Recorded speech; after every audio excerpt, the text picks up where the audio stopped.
vous allez cliquer sur l'onglet Formule.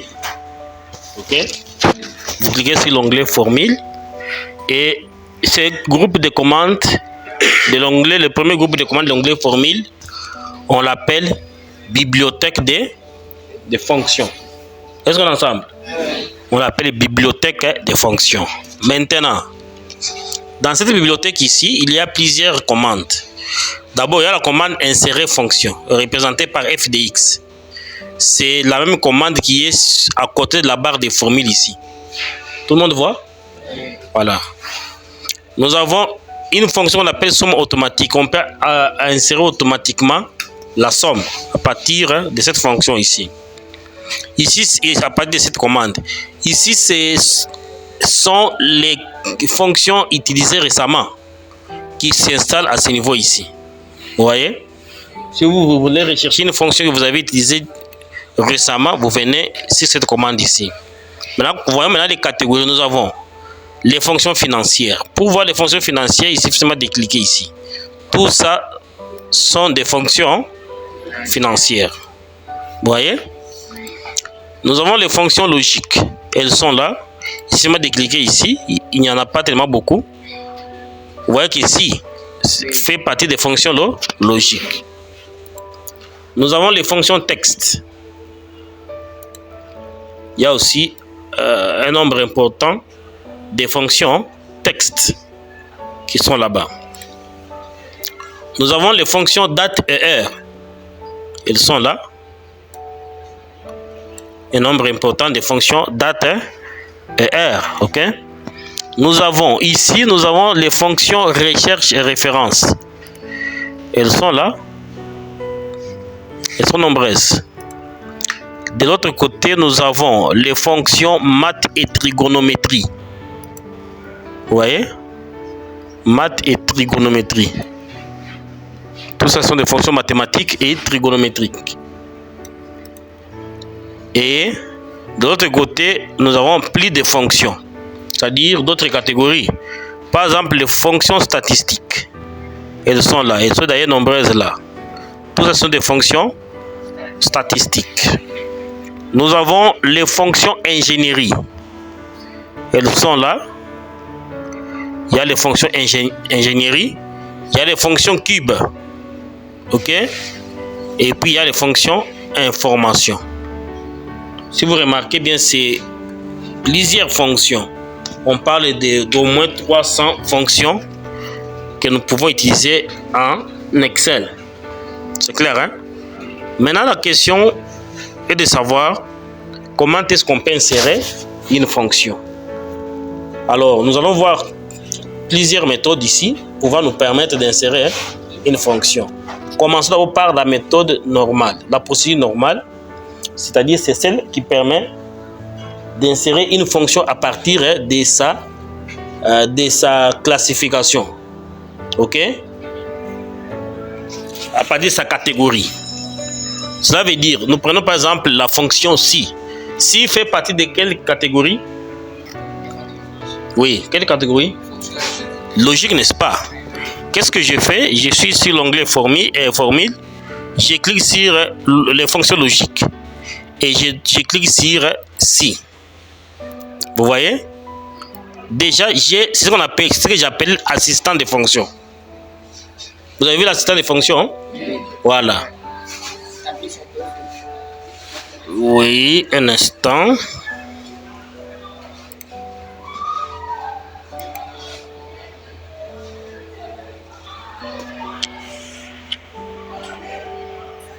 Comme ça peut aller? Voilà. Nous avons l'argument des fonctions. Cela veut dire la fonction aussi, comme nous avons dit que nous devons maîtriser ces arguments. Premier argument, c'est test logique. Vous devez saisir les textes dans cette zone ici. Valeur si vrai, valeur si faux.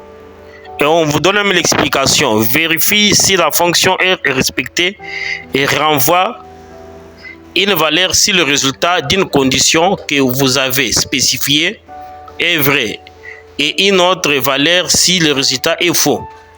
Donc, test logique est toute valeur ou expression dont le résultat peut être vrai ou faux.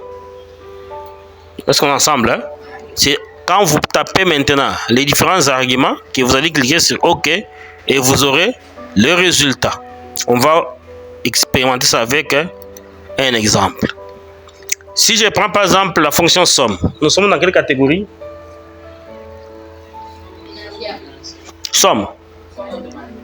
La fonction somme se trouve dans quelle catégorie? Non, maths et trigonométrie. Nous sommes là. Nous cherchons la fonction somme. Elle est là. Dès que vous cliquez, vous avez encore cet assistant ici.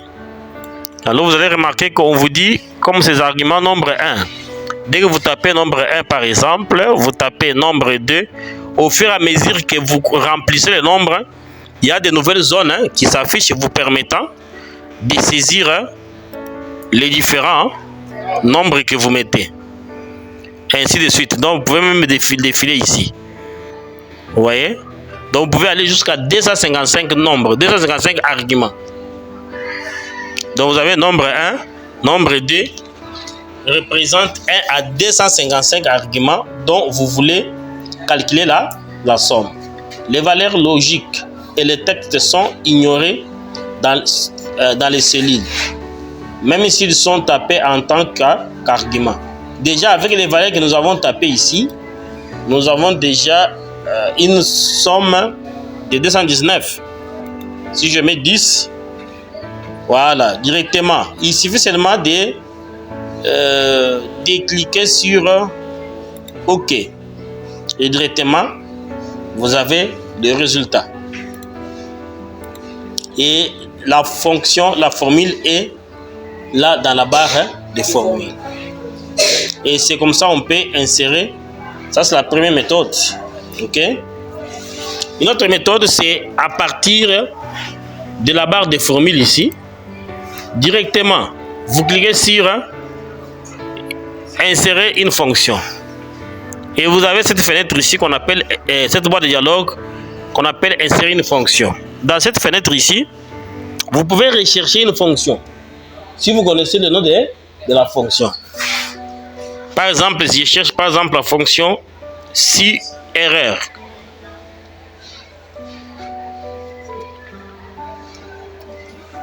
Dès que vous saisissez la fonction, il suffit seulement de cliquer sur OK. Directement, on vous donne le nom de la fonction ici. C'est clair, hein? Voilà. Sinon, ce qu'il faut faire, c'est quoi? Ou sélectionner une catégorie. Connaissant déjà les catégories de fonctions, il suffit seulement de venir ici. Donc ici, ce sont les dernières fonctions utilisées, hein? Les récemment, d'une manière récente. Nous avons par exemple le tout. Quand vous cliquez sur tout, on vous donne toutes les fonctions qui sont prévues. OK? Soit vous pouvez aller par catégorie. Les catégories sont là. Si je prends par exemple maths ou bien logique, et là je peux retrouver les fonctions logiques comme ici. Vous voyez? Une fois sélectionné la fonction que je recherche, je clique sur OK. Et j'ai l'assistant des fonctions ici, déjà qui me permet de faire mon calcul. Mon calcul. Est-ce qu'on est ensemble? Voilà. On va expérimenter.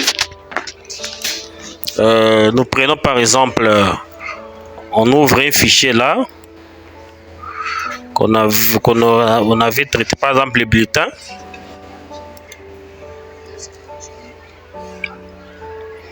Nous avons, rappelez-vous de notre bulletin.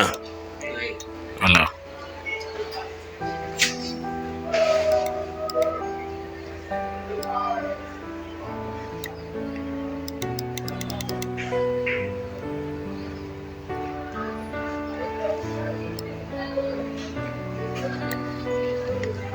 OK.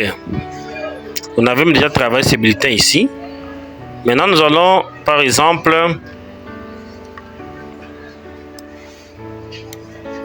Vous voyez, on avait défini la fonction, c'était sur l'application.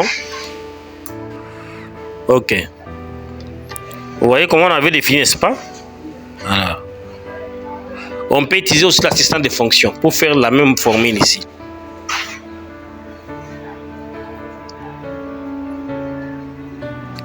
Mais ici, on a imbriqué une fonction. C'est ce qui va parce qu'on a utilisé ici deux fois. Ok? Ici, on a utilisé la même fonction là. On l'a imbriqué, c'est-à-dire on l'a utilisé deux fois. Et on peut utiliser autant de fois que vous voulez, mais il faut respecter la syntaxe. Voilà. Ici, nous avons utilisé la fonction somme, je crois. Non, on a seulement utilisé les opérateurs. On n'a même pas utilisé la fonction somme, on a seulement utilisé les opérateurs pour calculer. Et on avait calculé.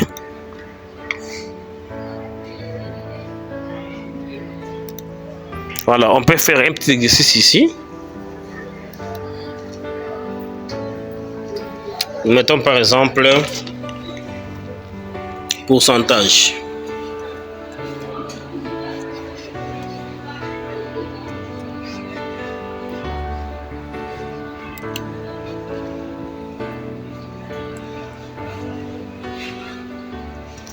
Nous mettons pourcentage ici.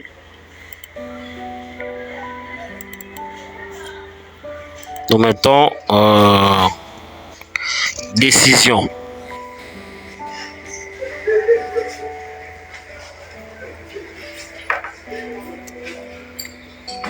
Alors on va seulement tester, par exemple, dès que vous avez un pourcentage ici, qu'on vous dise si l'élève a réussi ou bien s'il a échoué.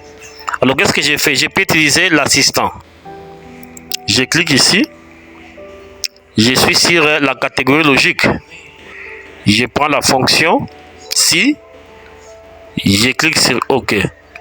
Maintenant déjà à ce niveau-là, vous connaissez que la formule va se saisir ici. Commençons par les tests logiques. Regardez ce que je vais faire. Nous devons tester le pourcentage. Alors nous disons si le pourcentage, vous voyez, c'est ça AD qui est le pourcentage, est supérieur ou égal à 50, n'est-ce pas? Supérieur ou égal à 50. Là, c'est le test logique. On va lire si vrai. Si c'est vrai, on met quoi? Réussite. Si c'est faux, on met quoi? Échec.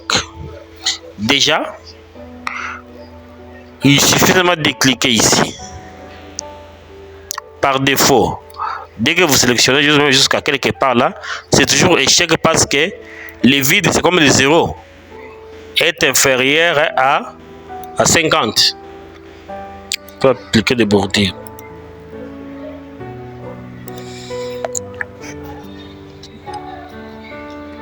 Maintenant, si nous mettons un certain pourcentage, par exemple 40, c'est toujours l'échec. Ok? Même si vous mettez 49. Même si vous mettez 49,99. Par exemple, comme ça. Vous voyez? Maintenant, essayons d'abord d'arrondir. Oui, c'est ce que nous comptons faire. Mais c'est toujours échec. Et j'avais fait quoi? C'était 4, hein? Donc je devrais mettre 49, je m'excuse, 49,999 par exemple. Ok? Alors nous avons toujours 50. Mais l'échec est toujours là. Bien qu'il a arrondi, mais vous avez échoué. Mais si j'ai saisi 50, réussite. Non, arrondir, ce n'est pas dire que vous avez directement réussi. Vous avez 50, mais on vous fait voir que vous avez échoué. C'est ça la logique. On vous fait voir que vous avez échoué, bien que la machine vienne d'arrondir. Donc c'est un peu ça. Vous voyez comment nous avons utilisé la fonction ici, hein, avec l'assistant des fonctions. Est-ce qu'on est ensemble? Voilà. Alors la manière la plus utilisée, c'est celle que vous connaissez déjà. Donc c'est mettre des saisir égal. Vous tapez la fonction ci et vous continuez. Maintenant, je voulais parler de la syntaxe. Comment connaître la syntaxe de chaque fonction? Ok? Là, c'est très important. Parce que j'ai dit que pour utiliser une fonction, il faut utiliser sa syntaxe. Est-ce qu'on est ensemble, hein? Regardez, travaillons d'abord avec la fonction ci. Je vais saisir égal. J'ai saisi la fonction. Directement, vous allez voir qu'il y a un menu qui apparaît, qui me propose une liste de fonctions. Par défaut, c'est ce qui est sélectionné. J'ai fait quoi? J'appuie sur tabulation. Une fois appuyé sur tabulation, avant que je commence même de faire quoi que ce soit, j'ai la syntaxe de la fonction. Vous avez vu, n'est-ce pas? Si la parenthèse ouverte, test logique, valeur si vrai, valeur si faux. C'est ça la syntaxe. Prenons par exemple la fonction somme. Dès que j'ai fait tabulation, vous avez vu? Nombre 1, nombre 2, etc. Prenons par exemple la fonction date. Vous avez vu la fonction date? Pour travailler date, nous avons année, mois, jour. Oui, papa. Ok. Papa, vous avez la clé de travaux. Oui. Les travailleurs là,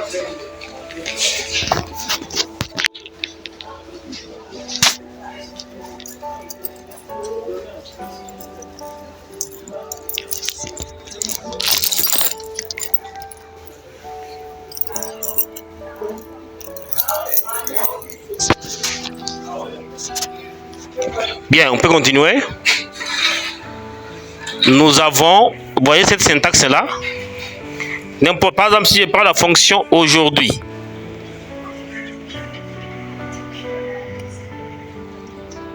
donc aujourd'hui, par exemple, si je prends aujourd'hui seulement, vous voyez déjà, c'est ça sa syntaxe. Ici, c'est pour seulement vous donner la date d'aujourd'hui. Par exemple, on nous donne la date d'aujourd'hui, c'est la fonction. Et cette fonction ici est utilisée souvent si vous voulez que la date, je m'excuse, puisse se mettre à jour. Vous voyez, n'est-ce pas? Si nous sommes aujourd'hui, nous aurons le 5. Demain, ça sera le 6. Dès qu'on arrive demain, ça sera le 6 et ainsi de suite. Et on utilise la fonction aujourd'hui. Donc, c'est de cette manière-là que vous devez insérer des fonctions. Alors, prenons certaines fonctions qui peuvent nous donner, par exemple, je peux appliquer les bordures ici. Voilà. Je prends par exemple la fonction somme. Ok? On suppose, parce que là, on suppose qu'on a déjà des valeurs, quelques valeurs déjà saisies là-bas.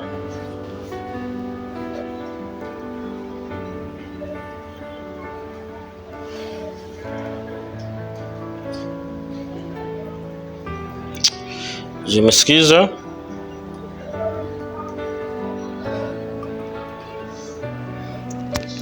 Maintenant, vous pouvez demander à la machine, au système par exemple, vous pouvez sélectionner cette plage ici.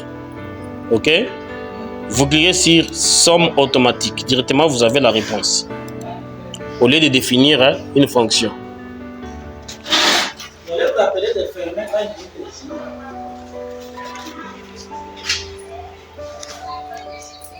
Ok. Ils ont ouvert? Oui, oui. Mais on n'a pas fait l'appel. Oui, dis, le major, c'est qui? C'est ce que j'ai dit, vous allez vous rappeler de fermer. Oui, oui, je vais fermer. Ok. Tu vas faire, hein? Vous avez vu comment on a fait la somme automatique? Je reprends. Parce que vous ne pouvez pas toujours voir. Voilà. Ici, normalement, on devrait définir la fonction comme ça. Égale somme. Vous voyez?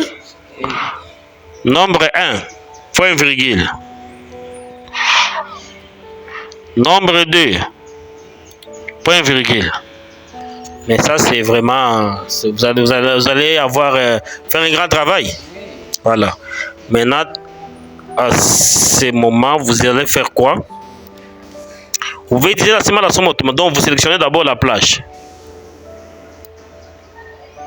Jusque-là, vous allez sur formule, vous cliquez sur somme automatique. Et vous avez la réponse. Vous avez gagné du temps. Ok? Mais si vous êtes rapide, on vous demande par exemple de donner la sommation d'une plage quelconque et que vous n'avez pas calculé avec la fonction. Une fois que vous sélectionnez ce élément, regardez dans la barre d'état. Il y a quelques fonctions qui sont installées là-bas, moyenne, la fonction nombre et la fonction somme. Donc vous pouvez déjà connaître la somme des nombres sélectionnés. Est-ce qu'on est ensemble? Hein? Si je sélectionne par exemple les 3 ici.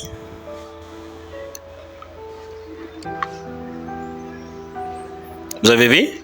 Et ainsi de suite. Donc c'est de cette manière qu'on peut utiliser les fonctions. On peut insérer les fonctions connaissant la syntaxe et ça va vous permettre de bien calculer.